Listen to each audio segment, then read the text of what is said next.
어떤 일을 하기 위해서는 그 일에 대해서 자세히 알지 못하고는 그 일을 바르게 해 나가기가 힘듭니다. 그와 마찬가지로 수행에 있어서도 먼저 바른 이해가 없다면 수행을 바르게 해 나가기가 힘듭니다.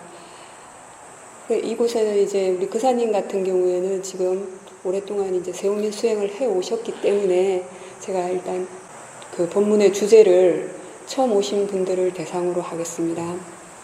이곳에서 하는 수행 방법은 그 위파사나 수행 중에서도 특히 미얀마 세우민에서 하는 그 수행 방법입니다.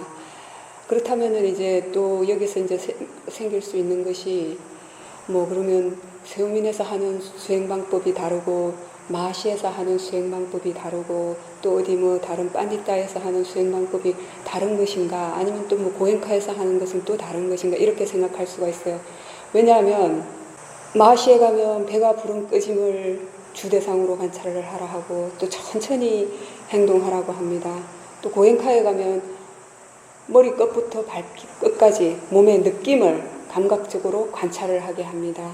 세우민에서 오면 어떻게 하냐면은 행동에 대한 통제를 하지 않습니다. 자연스럽게 행동하되 늘 자기 자신에 대한 알아차림이 있도록만 하라고 설명을 합니다.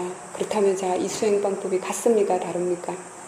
어쩌면 처음 수행을 접하시는 분들은 아마 당연히 다르다고 생각할 수도 있습니다. 그러나 수행에 대해서 이해를 하고 보면은 이것은 수행을 처음 시작할 때 방법적인 측면에서의 차이일 뿐이지 궁극적으로 대상의 의미가 알아차려지는 것이다 라는 것을 이해하게 되면은 어떤 대상을 관찰하는가 하는 것은 중요하지 않습니다. 그렇기 때문에 사실 어디 수행 방법이다 라고 말하는 것도 무의미한 일이지만은 이제 굳이 그 시작하는 방법적인 측면에서 차이가 있기 때문에 제가 이제 세우민 우떼자니아 사야도의 가르침을 받아서 여러분께 다시 그 설명을 드리는 것이라고 말씀을 드립니다. 세상에는 수행 방법이 참 많은 것 같습니다. 그죠? 아주 다양한 수행 방법이 있습니다. 그렇지만 부처님께서는 그 많은 수행 방법을 딱 두 가지로 분류해 놓으셨어요. 무엇입니까? 사마타 수행이냐, 위파사나 수행이냐. 그 두 가지 수행 방법은 그 목적이 다릅니다. 목적이 다르기 때문에 수행하는 방법도 다르게 됩니다. 그랬을 때 그렇다면 이 두 가지 수행 방법이 어떻게 적용이 되어지느냐 하면은 어떤 분들은 사마타 수행을 먼저 반드시 닦고 위파사나 수행을 해야 한다라고 말씀하시는 분도 있습니다. 또 어떤 분들은 사마타 수행을 닦기에는 시간이 없다, 그냥 바로 위파사나 수행을 하는 것이 더 빠르다, 이렇게 말씀하시는 분도 있어요. 부처님은 어떻게 말씀하셨을까요?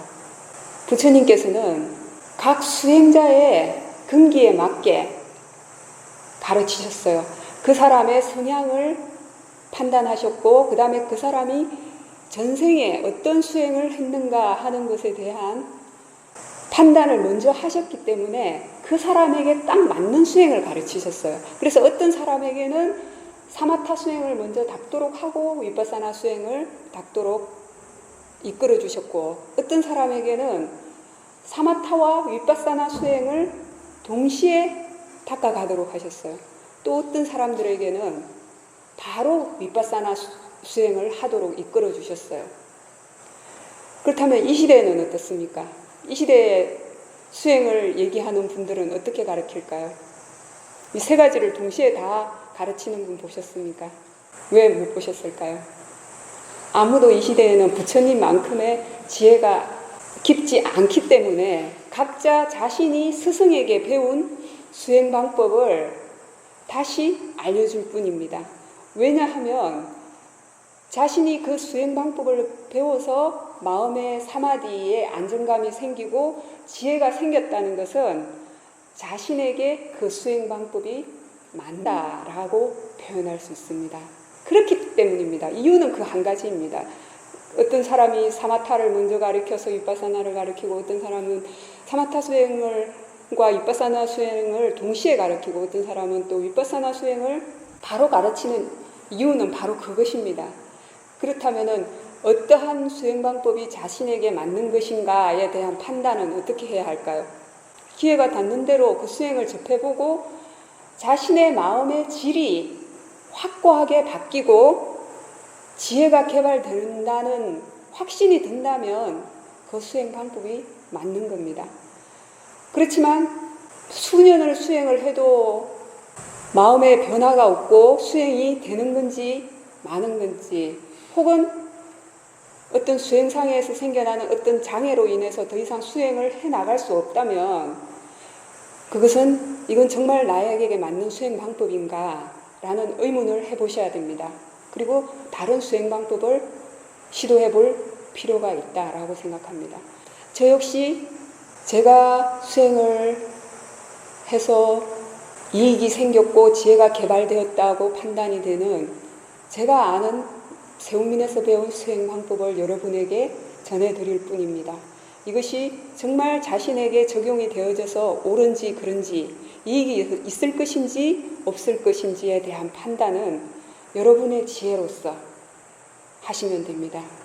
불교는 신심의 종교가 아닙니다. 그래서 어떤 분들은 불교를 종교라고 표현하면 안 된다 라고 말씀하셨어요. 왜냐하면 종교라는 의미에는 이미 그 어떤 신 혹은 절대제에 대한 맹목적인 믿음을 기초로 하기 때문이에요. 부처님께서는 어떻게 말씀하셨죠? 아무것도 그냥 믿지 말라고 하셨어요. 거기 깔라마 지역 사람들에게 하신 법문을 보면 그런 말씀이 있죠. 경전에 적혀 있다고 해서, 대대손손 전해 내려왔다고 해서, 혹은 많은 사람들이 추앙한다고 해서, 혹은 다른 수행자가 얘기한다고 해서 절대 그냥 믿지 말라고 하셨어요. 들어보고 자신의 지혜로서 잘 사유해보고, 그리고 적용이 되어져서 바르다는 확신이 들었을 때 그때 받아들이라고 하셨어요. 궁극적으로 이 수행 방법이 부처님께서 말씀하신 바른 수행 방법인가 아닌가 하는 것은 팔정도에 대한 지혜가 개발이 되어지는가, 바로 그것에 있습니다. 그렇기 때문에 저는 제가 아는 수행 방법을 여러분에게 설명드릴 것이고, 여러분은 여러분의 지혜로서 잘 사유해 보시고 스스로에게 적용해 보시고, 이것이 맞는 수행 방법인지 맞지 않는 수행 방법인지를 스스로 판단하시기 바랍니다. 절대 그냥 믿지 마세요. 그렇다면 이제 여러분들께서 지금 사마타 수행을 먼저 닦으셨기 때문에 제가 이제 사마타 수행과 윗바사나 수행에 대한 이제 이 시대의 보편적인 시각 몇 가지에 대해서 이제 좀 말씀을 드리려고 합니다. 먼저 이제 사마타 수행은 무엇이고 윗바사나 수행은 무엇인가에 대해서 간략하게 설명을 드리겠습니다. 이제 사마타 수행은 제가 굳이 설명을 드리지 않아도 이제 여러분이 잘 아시는 것처럼 그 목적이 마음의 고요입니다. 마음이 안정되고 고요해지는 것이 목적입니다. 그런데 이 마음이 안정되고 고요해지게 만드는 그 방법적인 측면이 개념을 대상으로 해서 지속적인 집중을 하게 됩니다. 그렇기 때문에 법의 이치에 대한 근본적인 이해나 지혜가 개발되는 것을 목적으로 하지 않습니다. 그래서 마음속에서 설령 번뇌들이 생겨난다 하더라도 사마타 수행을 할 때는 그 번뇌를 어떻게 합니까? 그냥 외면하지요. 무시하고 자신이 그 사마디를 개발하고자 하는 특정한 대상에 대해서 지속적인 집중을 하게 됩니다. 그러면은 마음이 그 특정한 대상에 대해서 지속적인 집중을 했을 때 마음은 어떻게 됩니까? 고요합니까? 고요해지지 않습니까? 고요해지죠, 그죠? 왜 고요해집니까? 마음이 생각할 틈이 없기 때문입니다. 마음이 특정한 대상에 대해서 지속적으로 집중을 해서 집중이 되어진다면 마음은 생각할 틈이 없기 때문에 마음은 안정되고 고요해집니다. 이것이 사마타 수행을 통해서 생기는 사마디입니다. 그런데 번뇌에 대한 근본적인 이해를 통해서 마음이 안정된 것이 아니라 생각을 할 틈이 없도록 만들어서 마음이 고요해진 것이기 때문에 그 특정한 대상에 대한 집중을 놓쳐버리고 마음속에서 번뇌가 그 생겼던 그 대상들, 그 생각들이 떠오르게 되면 어떻게 됩니까? 마음은 다시 동요하게 되죠. 왜 그렇습니까? 근본적으로 번뇌가 이해되어지고 번뇌가 내려놓아진 것이 아니기 때문에 사마타의 목적은 번뇌를 일시적으로 누르고 외면하는 것이지 근본적으로 번뇌를 제거하는 것이 아니기 때문입니다. 그렇다면 위파사나 수행은 어떻게 할까요? 위파사나 수행은 법의 궁극적인 이치, 실체하는 법의 이치를 바로 관찰을 하게 됩니다. 그렇기 때문에 설령 번뇌라는 대상이 관찰되어진다 하더라도 그 번뇌 역시 위파사나 수행의 대상이 됩니다. 그래서 번뇌에 대한 이해를 하고 지혜가 개발되어지는 만큼 위파사나 수행은 마음이 안정되고 고요해지게 됩니다. 흔히 이제 사마타 수행을 먼저 하고 그 위파사나 수행을 하시는 분들은 이렇게 말씀하시는 경우가 있습니다. 사마타를 닦지 않는다면은 결코 위파사나 수행을 할 수가 없다. 혹은 이렇게 말씀하시는 분도 있었습니다. 위파사나 수행을 바로 하면 8정도 중에서 처음 7가지만 개발이 되고 8번째 삼마삼마디, 즉 바른 삼매, 바른 사마디는 생길 수가 없다. 이렇게 말씀하시는 분도 있었어요. 그런데 그것은 이제 왜 그런 이야기를 하는가 하면 경전에 보면 부처님께서 어떤 말씀을 하셨냐 하면은 삼매를 닦아라. 사마디를 그 중국에서 한역할 때 삼매라고 번역을 했습니다. 삼매는 바로 사마디입니다. 삼매를 닦아라. 삼매를 닦아라. 삼매를 닦아야 통찰 지혜가 생긴다라고 부처님께서 말씀하신 부분이 있거든요. 이 말을 근거로 해서 사마타 수행을 하지 않으면은 결코 삼마삼마디, 즉 바른 사마디가 생기지 않는다라고 주장하시는 분들이 있어요. 그런데 이것은 사마타와 사마디를 구분하지 못해서입니다. 사마타와 사마디를 혼돈해서입니다. 그 사마타는 무엇이고 사마디는 무엇입니까? 사마타는 수행 방법적인 측면을 의미하는 겁니다. 여러분께서 해오셨던 것처럼 예를 들자면 호흡에 대한 관찰이나 혹은 어떤 특정한 대상을 통해서 니미따가 생겨서 그 니미따에 대한 집중을 통해서 마음이 안정되어지도록 하는 수행 방법적인 측면을 의미합니다. 그리고 사마디는 어떤 수행 방법을 통해서건 그 수행 방법을 통해서 마음이 안정되고 고요해진 정도를 이야기하는 겁니다. 그 마음이 안정되고 고요해진 그 상태를 사마디라고 하는 겁니다. 그리고 여기서 또 사람들이 그 사마타를 꼭 닦아야 된다고 주장하는 분들의 그 근거는 또 어디에 있냐면은 경전상에서 그 사마디를 뭐라고 부처님께서 설명을 하셨냐면은 사선정으로서 바른 사마디를 설명을 하셨어요. 그렇기 때문에 사마타 수행을 통해서 선정에 들었던 분들은 결코 사마타를 닦지 않으면은 선정에 들 수가 없고 선정에 들지 않으면 위파사나 수행을 할 수가 없고 위파사나 수행을 하지 못하면 도화가의 지혜가 생기지 않는다라고 주장하시는 분들이 있어요. 그런데 이것은 정말 위파사나 수행에 대해서 바르게 이해하지 못해서입니다. 위파사나 수행을 통한 지혜가 개발되어 본 적이 없기 때문이라고도 얘기할 수 있어요. 왜냐하면 위파사나 수행을 통해서도 그 마음이 안정되고 고요해지는 사마디가 생기기 때문입니다.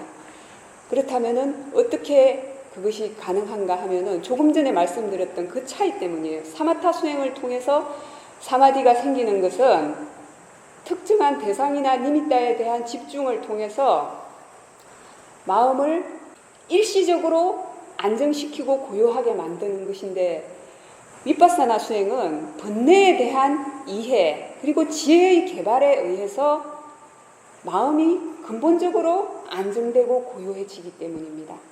실제로 미얀마에서도 8정도에서 얘기하는 바른 사마디의 즉 그 바른 사마디를 설명하신 4가지 선정이 윗바사나 사마디냐 사마타 사마디냐 하는 것에 대해서는 2가지 견해가 있습니다.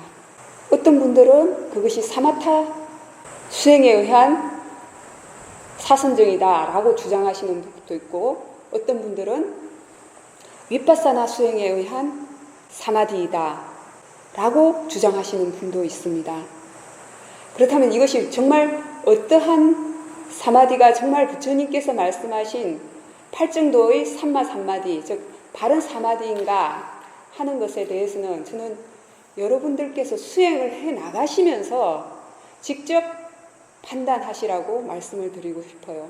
결코 제3자의 어떤 견해를 듣고 단정짓지 마시고 여러분이 수행을 해 나가시면서 자신의 지혜로서 최종적으로 판단하시라고 말씀을 드리고 싶어요. 단지 제 개인적인 견해를 말씀드리자면, 조금 전에 이제 사마타 수행을 꼭 해야지만이 선정이 생긴다라고 주장했던 분들의 근거는 제가 이제 무엇을 근거로 했고 또 그것이 어떻게 잘못 부처님의 가르침을 이해했을 때 그렇게 판단하는가에 대해서는 간략하게 설명을 드렸습니다. 그렇다면 이제 반대로 그 윗바사나 수행을 통한 사마디가 바른 사마디다라고 주장하는 대표적인 분은 테라와다 불교대학, 즉 미얀마에 있습니다. 미얀마의 테라와다 불교대학에서 수행을 가르치시는 우제게인다라는 사야도가 계신데, 그분은 뭐라고 표현을 하셨냐면은 사마타 사마디는 좋은 사마디이다. 그러나 윗바사나 사마디는 바른 사마디이다. 저는 바로 윗바사나 수행을 했습니다. 그리고 윗바사나 수행을 통해서 바르게 수행이 개발이 되어진다면 반드시 바른 사마디가 생긴다고 확신을 하는 편입니다. 그렇지만 부처님께서도 법에 있어서는 논쟁하지 말라고 하셨어요. 세오민 큰사도께서는 뭐라고 말씀하셨냐면은 견해가 다른 사람과, 즉 여기서 견해가 다르다는 것은 수행에 대한 견해가 다른 사람과 논쟁하지 말아라. 다투지 말아라. 법에 관해서 네가 옳고 내가 옳다라고 서로 주장하고 논쟁하게 되면 악도에 떨어지게 될 것이다. 그리고 한마디 더 덧붙이셨습니다. 법이 옳으면 옳을 것이고 법이 그르면 그럴 것이다 라고 하셨습니다. 법이 옳으면 옳은 것이고 법이 그러다면 그런 것인데 거기에 대해서 말로써 무엇이 옳고 무엇이 잘못됐다라고 비난할 필요가 있습니까? 실제로 부처님께서는 사마타 수행도 가르치셨고 윗바사나 수행도 가르치셨어요. 어떤 사람에게는 사마타 수행을 먼저 가르치셨고 어떤 사람에게는 윗바사나 수행을 먼저 바로 시작하도록 가르치셨어요. 중요한 것은 이제 부처님께서 유일한 길이라고 말씀하신 8정도에서 설명이 되어진 바른 사마디가 사마타 수행을 통해서 개발되어지는 것이냐 윗바사나 수행을 통해서 개발되어지는 사마디이냐 이것입니다. 이것에 대한 판단 역시 수행자 자신의 몫인 것입니다. 중요한 것은 아까 우째끼인다 사야도도 윗바사나 수행 그 사마디가 바른 사마디라고 말씀하셨지만 사마타 사마디 역시 좋은 사마디다라고 말씀하셨다고 제가 전해드렸잖아요. 그죠? 이 말씀은 뭡니까? 잘못된 수행 방법은 아니다라는 겁니다. 중요한 것은 그렇지만 사마타 수행에서 시작을 하건 윗바사나 수행에서 시작을 하건 궁극적으로는 지혜가 개발이 되어져야 하는 겁니다. 지혜가 개발되어지기 위해서는 어쨌든 최종적으로 윗바사나 수행을 해야 하는 것입니다. 저는 사마타 수행을 먼저 시작하지 않았고 윗바사나 수행을 바로 시작했습니다. 그리고 윗바사나 수행을 바로 시작해서 지속한다 하더라도 충분히 사마디가 개발이 되어질 수 있고 바른 지혜가 생길 수 있다라고 배웠고 제 스스로 실천해 봐서 확신했고 그렇게 이해하고 있기 때문에 제가 아는 수행 방법을 여러분에게 설명을 드리겠습니다. 그 나머지 그 수행 방법을 스스로 잘 사유해보고 자신에게 적용해 보는 것은 여러분의 선택이고 여러분의 몫입니다. 여기서 그러면 그 하는 그 수행 방법에 대해서 이제 제가 이제 좀 설명을 드리도록 하겠습니다. 먼저 그동안 익숙하게 수행을 해 오셨지만 우리는 처음부터 끝까지 늘 수행에 대해서 다시 한번 생각해 보아야 될 것이 그 의미입니다. 왜 그 의미를 다시 한번 되새겨 보아야 하는가 하면은 우리가 사회에서 살아오면서 학문을 배우든지 아니면 어떤 특정한 일을 하게 되면 그 마음 자세가 어떻습니까? 학교를 다닐 때는 학위를 성취하고 또 그 학위를 토대로 해서 직업을 가지고 어떤 일을 한다 하더라도 그 일을 통해서 반드시 어떤 그 성취되어지고자 하는 목적이 있어요. 그죠?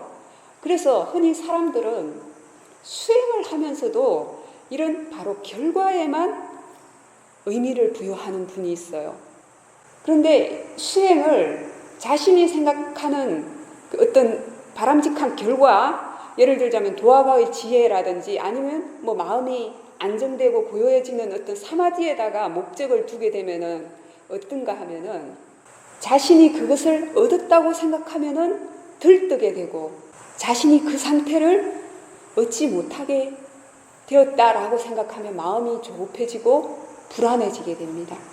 수행을 하고자 하는 의욕이 생기지 않게 됩니다. 수행은 무엇인가 하면은 궁극적으로는 지혜의 개발이 그 궁극적인 의미이지만 그 과정에서 본다면은 좋은 마음의 개발이라고 볼 수가 있어요. 왜? 이 욕계에 태어난 중생들, 인간은 기본적으로 다 6가지 마음이 있습니다. 그 6가지 마음이 무엇인지 아십니까? 좋은 마음 3가지가 있고 나쁜 마음 3가지가. 우리는 나쁜 마음 3가지에 더 익숙합니다, 사실은. 왜? 연습을 더 많이 했기 때문에. 나쁜 마음 3가지가 무엇입니까? 탐진치입니다.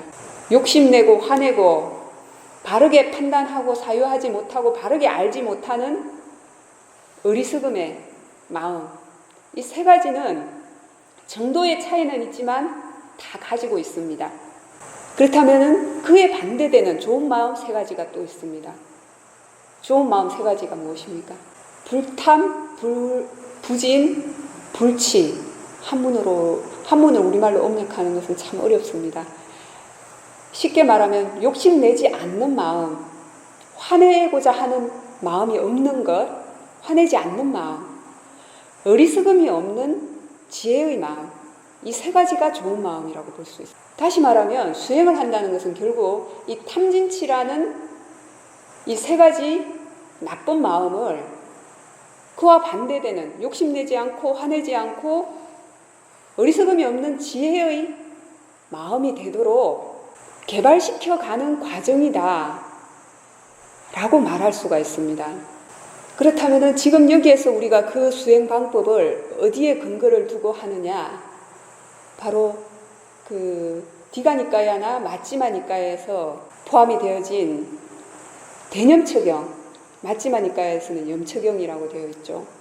그 대념처경이나 염처경에 근거를 하고 있습니다. 왜 같은 염처경이 디가니까야에도 포함이 되어 있고 마찌마 니까야에도 포함이 되어 있는가 하면은 그만큼 중요했기 때문입니다.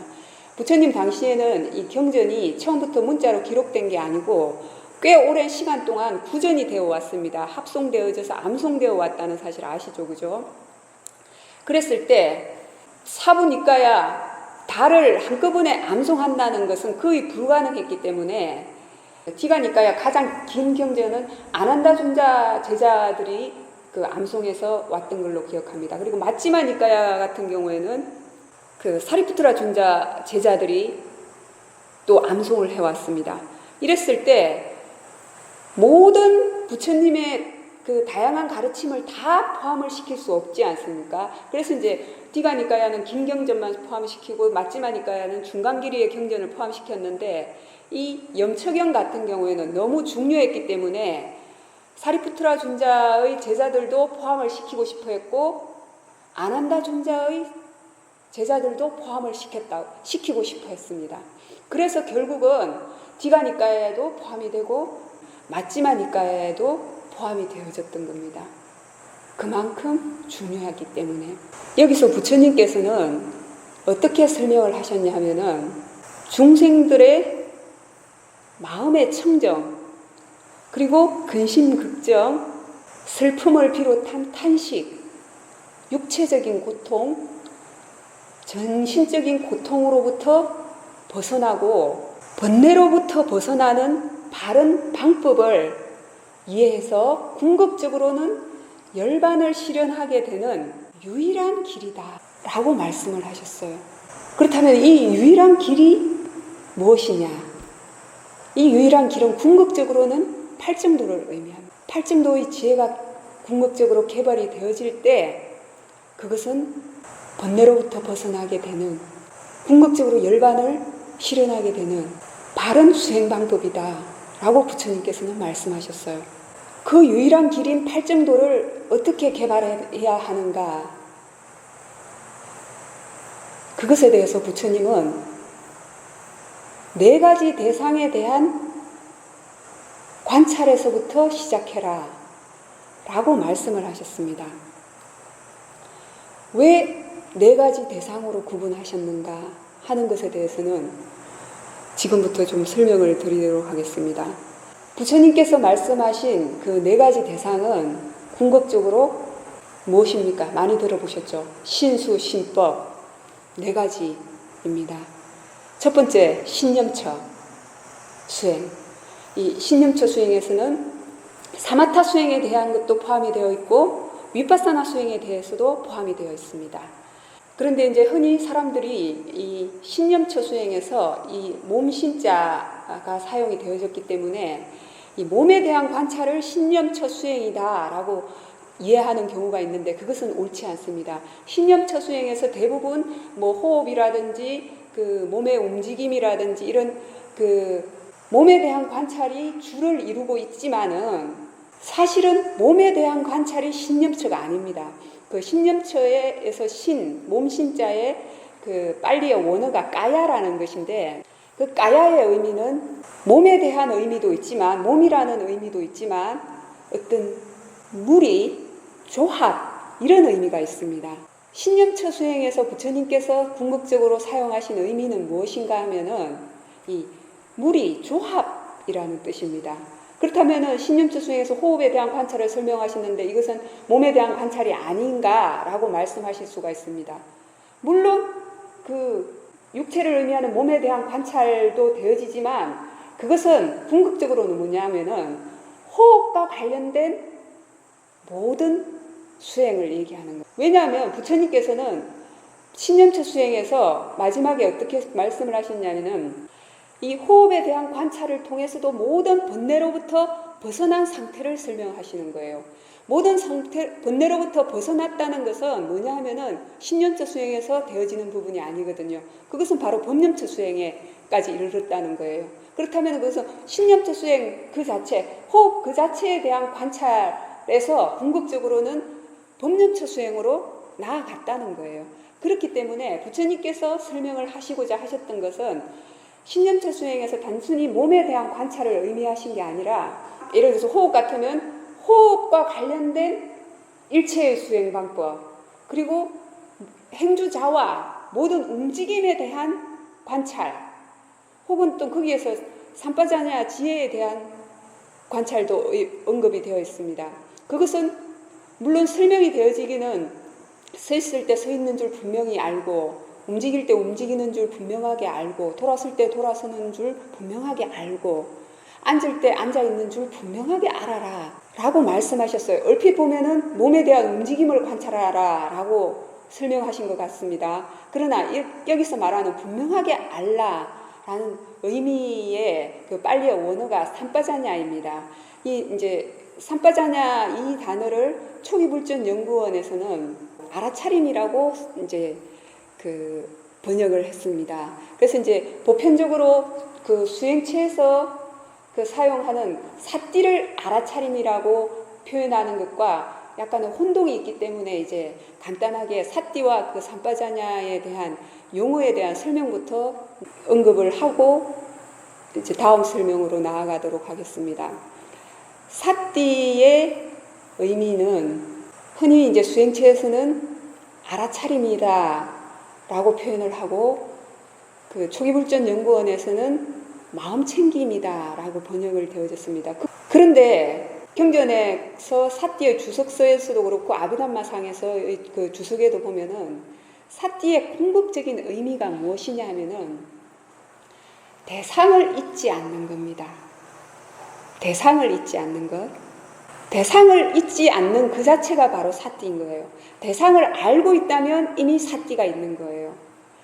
그렇기 때문에 그것이 마음챙김이라고 설명을 하건 알아차림이라고 표현이 되어지건 궁극적으로는 자기 자신에서 일어나는 대상을 잊지 않고 알고 있을 때 자기 자신에 대한 사띠가 있다라고 말할 수가 있습니다. 그리고 이제 제 개인적으로는 그래서 이미 많은 수행책에서 보편적으로 사띠를 알아차림이다라고 표현하고 있기 때문에 삼빠자냐 같은 경우에는 제가 확인한 미얀마 빨리어 사전에는 그 삼빠자냐를 분명한 암이라고 설명이 되어져 있었습니다. 왜 분명한 암이라고 설명이 되어지냐 하면은 궁극적으로 부처님께서 삼빠자냐라는 지혜에 대해서 4가지 의미를 부여했습니다. 첫 번째로는 지금 현재 하고 있는 이 생각, 행동, 말, 법에 대한 이치 등이 유익한가 유익하지 않은가, 그것을 판단하는 것입니다. 삼빠자냐 두 번째 지혜는 필요한가 필요하지 않은가입니다. 그리고 삼빠자냐 세 번째 지혜는 생겨나는 모든 것은 몸과 마음, 즉 정신과 물질의 그 진행 과정이다 라는 것을 이해하는 겁니다. 정신과 물질을 벗어나서 그 어떤 법도 없다 라는 것이 바로 삼빠자냐 세 번째 지혜의 개발입니다. 삼빠자냐 네 번째 지혜는 법의 이치에 대한 이해의 과정입니다. 원인과 결과에 대한 이해, 무상고 무아에 대한 이해. 그런데 이러한 삼빠자냐 지혜 4가지가 이거 하나 개발이 되고 나서 첫 번째가 다 개발이 되고 나서 두 번째가 꼭 생기고 세 번째가 다 개발이 되고 나서 네 번째가 생기고 하는 것은 아닙니다. 첫 번째와 두 번째 지혜는 거의 동시에 같이 개발이 되어집니다. 바른 사띠가 있게 되면 최소한 첫 번째와 두 번째, 유익한가 유익하지 않은가, 필요한가 필요하지 않은가에 대한 이해는 함께 개발이 돼요. 그리고 삼빠자냐 세 번째, 정신과 물질에 대한 이해, 그리고 네 번째, 법의 이치에 대한 이해, 무상고 무아에 대한 지혜 역시도 꼭 구분되어져서 개발이 되어지는 것은 아닙니다. 그렇기 때문에 저는 개인적으로 이 삼빠자냐라는 용어를 분명한 알미라고 표현을 하고, 이제 사띠 같은 경우에는 흔히 이미 수행체에서 보편적으로 널리 통용이 되고 있기 때문에 알아차림이다 라는 표현을 쓰든지 아니면은 사띠라는 단어로 바로 사용이 됩니다. 그렇지만 이제 여러분이 그 초기불전연구원의 책을 보실 때는 거기서는 이제 사띠를 마음챙김이라는 단어로 번역을 했고, 삼빠자냐 지혜를 분명한 알아차림이다 라고 번역을 했습니다. 그래서 이제 그 부분에 있어서 그 이해가 되어져야 어떤 착오가 없게 됩니다. 근데 실제로 부처님께서는 사띠 한 가지만을 설명하시지 않으셨어요. 사띠를 얘기할 때는 항상 삼빠자냐 지혜가 함께 적용이 되어져야 된다라고 이해하시면 됩니다. 왜 팔정도에서 그냥 사띠라고 표현하시지 않고 바른 사띠라고 하셨겠습니까? 그죠? 잘못된 사띠가 있기 때문이고, 바른 사띠가 개발이 되어진다면 그게는 삼빠자냐 지혜가 함께 개발이 되어진다고 생각을 하시면 됩니다. 그래서 세용민 수행에서도 사띠라는 단어가 사용이 될 때는 이 삼빠자냐라는 지혜가 함께 적용이 되어진다고 표현하시면 됩니다. 그래서 세용민 큰사야도도 그렇고 지금 떼자니아 사야도께서도 항상 미얀마어로는 사띠냔이라는 표현을 하는데, 그냥 사띠 하나라는 용어를 잘 쓰시지 않고 사띠와 지혜를, 사띠와 암, 사띠와 지혜, 이것을 하나의 그 통용어처럼 붙여서 사용하기는 합니다. 근데 이제 실제로 그것을 우리말에서 이제 번역할 때, 통역할 때 이제 많은 경우에 그냥 사띠 혹은 알아차림이라는 그 단어로 표현이 되어질 때도 있지만, 그만큼 사띠와 삼파자냐의 분명한 알에 대한 지혜의 개발은 함께 되어지는 것이 바람직하기 때문에 세우민 수행에서는 이 두 가지가 늘 함께 적용이 되어집니다. 그렇다면 이제 좀 전에 설명을 드렸던 부처님께서 말씀하신 신수신법 이 네 가지 대상에 대해서 왜 굳이 많게도 적게도 아닌 그 네 가지로 구분을 해서 설명을 하셨는가? 그 이유에 대해서 이제 간단하게 설명을 드리겠습니다. 네 가지로 구분해서 설명하신 것에는 이유가 있습니다. 첫 번째로는 가래의 기질이 강한 사람들, 가래의 성향, 그러니까 욕심내는 성향이 강한 사람들을 위해서 신념처 수행을 설하셨고 느낌에 대한 관찰이 수념처 수행을 설하셨어요.